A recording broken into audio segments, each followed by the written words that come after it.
अस्सलाम वालेकुम। आज डिस्कशन का टॉपिक है बवासीर। बड़ा इंपॉर्टेंट और कॉमन टॉपिक है जो लोग अक्सर बताते नहीं है इस डिजीज के बारे में। तो इसको अंग्रेजी में हेमराइड्स या पाइल्स कहते हैं, जिसको आम जुबान में बवासीर कहते हैं। अब ये बवासीर क्या है? ये पहाने वाली जगह में वेन्स का बढ़ जाना, रगों का बढ़ जाना, नस का बढ़ जाना या swollen veins in the anus, anus के अंदर वेन्स का स्वॉलन हो जाना, बड़ा हो जाना एंड लोअर रेक्टम। और जो आंत का आखिरी हिस्सा है जिसको आप रेक्टम कहते हैं और उसका जो लोअर पार्ट है वहां पे अगर वेन्स जो नस होती है वो नसें बढ़ जाए तो हम इसको क्या कहते हैं? हेमराइड्स, पाइल्स, बवासीर।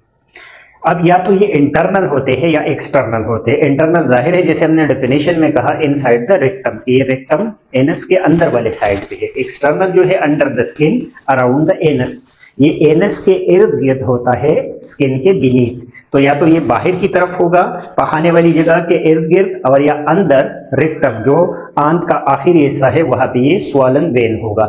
इसके लिए काज क्या है? तो देखो, develop from increase pressure in the lower rectum. ये हमेशा अगर लोअर रेक्टम पे ज्यादा प्रेशर पड़ता है, जैसे कोई बंदा बाउल पास कर रहा है, बड़ा पेशाब पास कर रहा है, पहाना पास कर रहा है और ये बहुत ज्यादा प्रेशर डाल रहा है उसी जगह पे, तो उसी वजह से ये हो सकता है। और ये प्रेशर बंदा क्यों डालता है? या तो ये स्ट्रेनिंग ड्यूरिंग बाउल मूवमेंट, जब ये बाउल मूवमेंट करेगा तो ये जोर लगाएगा, तो जोर लगाना इंतहाई खतरनाक है। सिटिंग फॉर लॉन्ग टाइम, बहुत ज्यादा टाइम के लिए बैठ जाना, वैसे भी बैठ जाना, और खास तौर पे टॉयलेट के ऊपर ज्यादा देर तक बैठे रहने से ये बीमारी हो सकती है। कॉन्स्टिपेशन, किसी को अगर कब्ज है, वो बार बार उसका जो पहाना है वो सख्त है और ये क्रॉनिक है, ये काफी अरसे से है, तो फिर इसको हो सकता है। क्रॉनिक डायरिया, किसी को डायरिया है, लूज मोशन और बहुत ज्यादा अरसे से है, तो ये बंदा भी जोर लगाएगा और इसको भी ये मसला होगा। ओबेसिटी, जो मोटे लोग हैं, मोटाफाइज के लिए एक रिस्क फैक्टर है। प्रेगनेंसी के दौरान जोर लगाया जाता है, तो प्रेगनेंसी और लेबर के दौरान ये हो सकता है। लो फाइबर्स डाइट, लो फाइबर्स डाइट जो है वो खुराक है जिसमें फाइबर कम हो, जैसे सब्जियों में फाइबर ज्यादा है और आप सब्जी और फ्रूट नहीं खाते लेकिन गोश्त खाते, गोश्त में फाइबर कम है, तो अगर आपका आदत ऐसा है कि आप गोश्तखोर हैं तो आपको हो सकता है। लिफ्टिंग हेवी आइटम्स रेगुलरली, और बाकायदगी के साथ अगर आप वजन का काम करते हो तो भी आपको बवासीर की बीमारी हो सकती है। अब इसके लिए क्या क्या रिस्क फैक्टर है कि इन लोगों में ज्यादा होगा? ये तो काजिश थे, इन लोगों में चांसेस ज्यादा है। जब एज बढ़ जाता है तो एज के साथ साथ ये बीमारी हो सकती है। प्रेगनेंसी, प्रेगनेंसी में चूंकि स्पेस कम पड़ जाता है अंदर और जोर लगाना पड़ता है और कॉन्स्टिपेशन रहता है, तो प्रेगनेंसी के दौरान ये बीमारी हो सकती है। और जेनेटिक्स, कुछ खानदानों में, फैमिलीज में ये हो सकता है कि बड़ों में है तो छोटों में इसका रिस्क होता है। हाउ टू प्रिवेंट, इसको हम प्रिवेंशन इसके कैसे कर सकते हैं? पहले तो ये होना चाहिए कि हम इसको प्रिवेंट करें कि ये बीमारी किसी को लगे ना। तो प्रिवेंशन के लिए कीप स्टूल सॉफ्ट, हमें ऐसे एक स्ट्रेटेजी को अपनाना है कि हम उसमें जो स्टूल है, जो पखाना है, उसको सॉफ्ट रखें, नरम रखें और कॉन्स्टिपेशन से बचाएं। तो एक तो ये हो गया। हाई फाइबर फूड, आप हाई फाइबर फूड खाओगे तो अगेन कॉन्स्टिपेशन रिलीव होगा। सब्जियां ज्यादा खाओ, फ्रूट ज्यादा खाइएगा। इंक्रीज फ्लूइड, फ्लूइड इनटेक, खासतौर पे पानी का अगर हम ज्यादा पिएंगे तो चांसेस कम पड़ जाते हैं।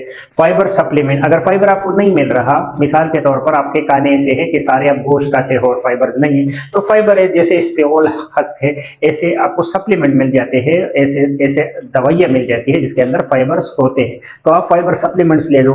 डोंट स्ट्रेन, आपने जोर नहीं लगाना। एक्सरसाइज, आप रेगुलरली एक्सरसाइज करोगे। Avoid long periods of sitting, ज्यादा देर बैठना जो है वो आप छोड़ दें। ऐसे भी ज्यादा बैठना ठीक नहीं है, जैसे ड्राइवर है, टेलर है, वो ज्यादा बैठ जाते हैं तो उसमें कॉन्स्टिपेशन और फिर बवासीर की चांसेस ज्यादा होती है। और बाथरूम पे भी ज्यादा बैठना नहीं चाहिए, या कुछ ऐसे डिजाइन के बाथरूम आ गए हैं कि वहां पे आपका सिटिंग पोजीशन जो है वो कंफर्टेबल होता है। और इसके अलावा आपने मेंटेन अ हेल्दी वेट, अपने वेट को आपने हेल्दी रखना है। ओबीस अगर कोई बंदा है तो वो वेट अपना रिड्यूस करे। सिम्टम्स, क्या क्या अलामत है ऐसे मरीज में? तो इंटरनल अगर है इसको रेक्टम में, तो painless bleeding during bowel movement. कभी कभी जब बाउल पास करता है तो उसको क्या हो जाता है? ब्लीडिंग, और पेन उसमें नहीं होता लेकिन फ्रेश ब्लड आ जाता है, प्रोलेप्स, अंदर से कोई मांस बाहर निकल आता है। एक्सटर्नल अगर है तो इचिंग और इरिटेशन, अगर बाहर की तरफ है तो उस जगह में, इसको पहाने वाली जगह में क्या होगा? इसको खारिश होगी, पेन होगा, डिस्कम्फर्ट, ये सही से बैठ नहीं पाएगा, आरामदेह नहीं होगा। ये ब्लीडिंग वहां से ब्लीडिंग होगा और स्वेलिंग अराउंड द एनस, और एनस के इर्द गिर्द ऐसे मोके और स्वेलिंग नजर आएगा। डायग्नोसिस फिजिशियन या सर्जन कैसे डायग्नोस करेगा? तो फिजिकल एग्जाम करेगा, पेशेंट को फिजिकली देख पाएगा, मेडिकल हिस्ट्री देखेगा, उसको मतलब पूछेगा कि आपको जब आप बाउल पास करते हो तो ब्लड आता है कि नहीं आता, पूरा हिस्ट्री से ले लेगा। एनोस्कोपी, ये कुछ ऑपरेटर्स के जरिए उस जगह को देखेगा। इसके अलावा फिर ट्रीटमेंट है तो डिपेंड अपॉन द सीवियरिटी, कितना सीवियर है। तो अगर ये माइल्ड केस है या मॉडरेट है तो उसके लिए अलग इलाज है, अगर ये सीवियर है तो इसके लिए अलग इलाज है। अगर माइल्ड या मॉडरेट है, मामूली है, इतना अभी एडवांस नहीं हुआ, इतना टाइम भी नहीं गुजर गया, तो आपने इस पेशेंट को इसका लाइफस्टाइल चेंज करवाना है। लाइफस्टाइल का मतलब है कि इसका जो हैबिट है, जैसे बाथरूम हैबिट पे इसको एजुकेट करें कि बाथरूम में कितना बैठना है, कौन सा वाला टॉयलेट आपने यूज करना है, एक्सरसाइज करना है रेगुलरली, वेट को रिड्यूस करना है, ये इसके लाइफस्टाइल को चेंज करो। फिर डाइटरी चेंजेस करो, डाइट में जो खुराक है, इंक्रीज फाइबर वाला खुराक लेगा, इंक्रीज वाटर वाला खुराक लेगा। ये लिमिट प्रोसेस फूड, यानी जो प्रोसेस फूड है, बर्गर पिज्जा जो प्रोसेस हुए हैं, तो वो फूड ये नहीं लेगा। फाइबर सप्लीमेंट लेगा। अच्छा, क्रीम एंड लेक्सेटिव, उस जो एरिया है वहां पे टॉपिकली ये क्रीम लगाएगा, और कुछ ऐसे मेडिसिन है जो कॉन्स्टिपेशन को रिलीव करता है, उसको लेक्सेटिव कहते हैं। तो डॉक्टर से ये मेडिसिन लिखवाएगा और क्रीम लगाएगा। क्रीम में जैसे हाइड्रोकोर्टिसोन है, जिंक ऑक्साइड है, लाइडोकेन है, नाइट्रोग्लिसरीन है। ये इन्फ्लेमेशन को कम करता है। हाइड्रोकोर्टिसोन, जिंक ऑक्साइड भी उस जगह में रिलीव करता है, लाइडोकेन भी पेन को रिलीव करता है, और नाइट्रोग्लिसरीन भी वहां पे जो वेसल है उसको थोड़ा सा डायलेट करके ब्लड सप्लाई बहाल करता है। तो ये सारे जो क्रीम है ये अवेलेबल होते हैं, या आपने बनवाना होता है, और इससे आपको फायदा हो सकता है। फिर ये क्लिनिक स्पाइल्स क्रीम तो अपने फार्मेसी में जो हम बनाते हैं काफ़ी इफेक्टिव है, और लोग इसकी तारीफ करते हैं, और इससे जो ये मसला है माइल्ड और मॉडरेट का, हेमराइड का, ये ख़त्म हो जाता है। तो उसमें कुछ हर्बल प्रोडक्ट है, और इन क्रीम के अंदर से हमने उसमें डाला हुआ होता है। तो क्लिनिक स्पाइल क्रीम और कुछ मेडिसिन है, अगर आप हमारी फार्मेसी से लेते हो तो आपको फायदा होगा। बाकी आपके इर्द गिर्द जो फार्मेसीज है, जो वहाँ पे कोई अब बनाता है ऐसे क्रीम मुख्तलिफ नामों से, जैसे GTN के नाम से एक फार्मेसी इस्लामाबाद में बनाती है, तो आप अपने लिए फिर वो डिजाइन करो अकॉर्डिंगली। अच्छा, ये तो माइल्ड और मॉडरेट केस का हो गया। अब सीवियर में क्या है? सीवियर में आपको सर्जन के पास जाना पड़ेगा, क्योंकि सर्जरी इसका एंड हल है। आपने इसके लिए सर्जरी करना है, जिसको हेमरोइडेक्टोमी कहते हैं। फिर रबर बैंड लाइगेशन के नाम से इसका एक प्रोसीजर है, स्क्लेरोथेरापी है, इंफ्रारेड काबुलेशन है। ये सारे क्या है? सर्जन से रिलेटेड है और सर्जरी है। नाम मैंने इसलिए लिखे कि कुछ लोग नोट्स ले रहे होते हैं अपने एकेडमिक के लिए, तो उसके लिए मैं लिखवा रहा हूँ। बाकी पेशेंट को ये नहीं चाहिए होता है। कॉम्प्लिकेशन, अगर आप इसका इलाज नहीं करते हेमराइड का, तो क्या होता है? एक तो आपको एनीमिया हो जाएगा, ब्लड की कमी हो जाएगी, स्ट्रेंगुलेटेड हेमराइड को ब्लड सप्लाई कट हो जाएगी, इंतहाई पेन होगा। इसलिए यहाँ पे हम नाइट्रोग्लिसरीन दे देते हैं। ये ओरली नहीं देते, ये क्रीम में हम देते हैं। प्रोलेप्स हेमराइड, ये जो हेमराइड है ये बाहर निकल आता है। और थ्रोम्बोस्ट हेमराइड, अगेन जो हेमराइड है उसको ब्लड सप्लाई कट ऑफ हो जाती है, तो उसको कहते हैं थ्रोम्बोस्ट हेमराइड। तो ये इसके कॉम्प्लिकेशन है, जो कि फिर काफ़ी इमरजेंसी की सूरत इख्तियार कर लेता है अगर आप इलाज नहीं करते तो।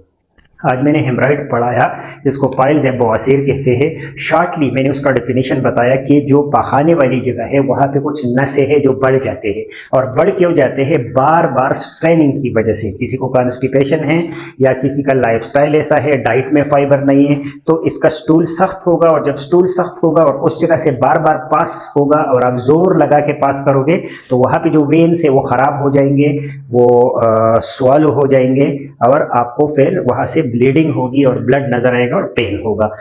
डायग्नोज ये फिजिशियन के पास आपने जाना होता है, और वो या तो मेडिकल हिस्ट्री से और या फिजिकल एग्जाम से आपको बता देता है। ट्रीटमेंट में मैंने दो किस्म के बताए। अगर आपको अभी माइल्ड या मॉडरेट किस्म का मसला है, तो आपने सीधा सीधा इसके लिए जो क्रीम है वो अपने लिए ले लेना है, और लेक्सेटिव, और अपना लाइफस्टाइल पूरा चेंज करना है, डाइट का हैबिट चेंज करना है। जो डाइट मैंने, जैसे गोश्त है उसको नहीं खाना, और जैसे सब्जियां है या जैसे फ्रूट है उसको ज्यादा आपने लेना है, अदर कंडीशन को कंसिडर करके। जैसे आप अगर डायबिटिक है तो उसके लिए अपना उस हिसाब से फ्रूट फिर ले लें। अच्छा, कॉम्प्लिकेशन तो अगर आप इसका इलाज नहीं करते तो होगा, और इलाज न करने की वजह ये होगी कि माइल्ड और मॉडरेट से केस आगे निकलेगा। तो जब आगे निकलेगा तो अगर सीवियर किस्म का है तो फिर आपने सर्जरी इसके लिए करवानी है। सर्जरी यूजुअली कामयाब होती है, और इसमें रिलेप्स इसके चांसेस होते हैं लेकिन कम होते हैं। तो ये मैंने आपको हेमराइड के बारे में पढ़ाया कि हेमराइड को बवासीर जो है वो आप कैसे ट्रीट कर सकते हो। होप ये लेक्चर में आपको समझा पाया। नेक्स्ट लेक्चर तक इजाजत दीजिए। अल्लाह हाफिज।